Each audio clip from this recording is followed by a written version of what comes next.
Jadi sebetulnya kita ini tidak pantas terlalu bersedih hati, tidak pantas terlalu berkeluh kesah. Justru kita ini seharusnya senantiasa bersyukur kehadirat Allah dengan ucapan alhamdulillah. Mengapa? Karena kita ini mempunyai potensi besar, mempunyai kesempatan yang besar untuk mendapatkan kemaslahatan di akhirat khususnya. Minimal ada 9 argumentasi agar kita ini selamat di akhirat. Diingat-ingat ya, ada 9 alasan bahwasanya insya Allah besar harapan kita besok selamat di akhirat. Diingat-ingat ibu bapak ya, direnungkan ya. 1, argumentasi pertama, kita masih diberikan oleh Allah hidayah tauhid. La ilaha illallah itu adalah passwordnya agar kita selamat di akhirat. Miftahul jannah, la ilaha illallah sudah kita miliki. Berarti besar harapan kita selamat besok di akhirat, karena kita memiliki kuncinya surga. Kita percepat saja. Yang kedua, kita sekarang ini berada di bendera Rasulullah Muhammad sallallahu alaihi wasallam. Kita ini termasuk umat Rasulullah Muhammad sallallahu alaihi wasallam. Pasti besok di akhirat Nabi Muhammad tidak akan merasa aman dan nyaman bila umatnya masih ada yang di neraka. Beliau akan mengupayakan bagaimana kita ini diangkat dan diselamatkan dari siksa neraka. Ini adalah argumen pertama kita, berarti besar harapan selamat di akhirat. Ibu bapak, yang ketiga, seandainya kita ini terlanjur berbuat salah, terlanjur berbuat zalim, kita sudah memiliki obatnya.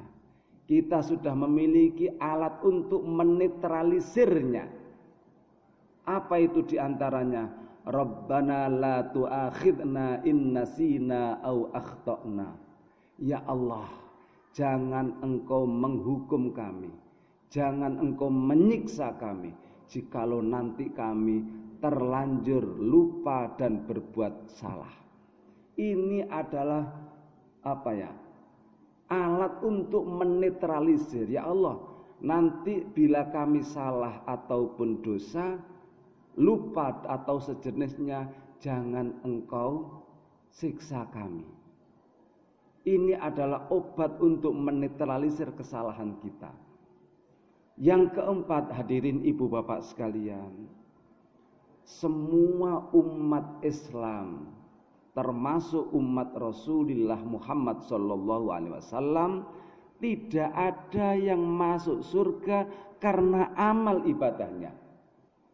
Semua umat Islam yang masuk surga karena rahmat Allah.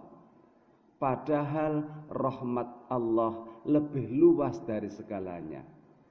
Sehingga Abu Nawas menyatakan, inna dzambi wasi'un. Ya Allah, dosa kami luas, tapi wa rahmatuka ausa'u, rahmat panjenengan lebih luas daripada kesalahan kita. Hanya rahmatnya Allah yang menyebabkan kita ini masuk surga. Ini adalah bagian yang menyebabkan kita ini selamat di akhirat. Yang kelima ibu bapak, direnungkan dan diresapi ya.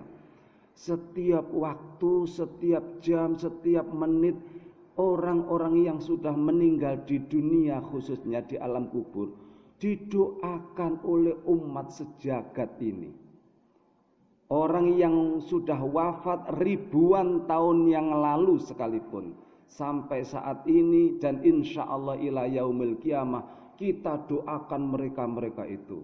Allahumma ighfir lahum warhamhum wa'afihim wa'afanhum. Setiap waktu, setiap jam, setiap hari, Orang yang masih hidup mendoakan Allah maghfir lahum warhamhum wa'afihim wa'fu anhum. Seandainya baju kotornya kayak apapun, kalau dicuci 1000 kali bagaimana bersihnya orang ini. Setiap waktu sekali lagi kita doakan mereka, kita doakan mereka, kita doakan mereka. Apa kata Allah? Otomatis menurut logika, insya Allah besar harapan mereka akan diampuni oleh Allah, karena tiap hari, tiap jam, tiap menit kita mendoakan mereka. Iya kan? Allah maghfir lahum warhamhum itu tiap kali, tiap waktu, setiap menit. Yang keenam, kita harus senantiasa positive thinking terhadap rahmatnya Allah.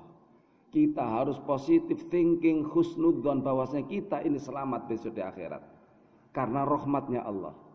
Itu lebih senang Allah melihat hamba model begini daripada orang yang mengandalkan amal ibadahnya, daripada orang yang sok suci sehingga seakan-akan tidak butuh rahmatnya Allah.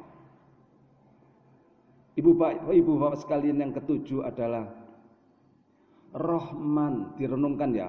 Rahman Rahimnya Allah tidak berlaku hanya di dunia saja. Belas kasihan Allah tidak berlaku hanya di dunia saja, tetapi sampai kapanpun, termasuk fi yaumil qiyamah, di hari kiamat itu Rahman Rahimnya Allah masih menyertainya.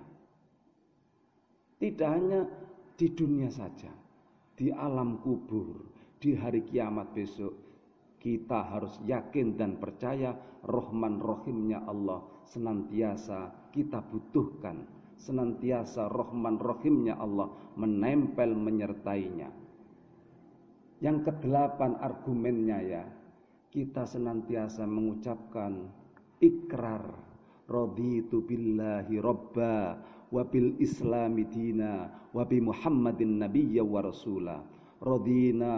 Raditu billahi robba, aku ridho, aku marem, aku senang Allah Tuhan kami, Allah Tuhan saya.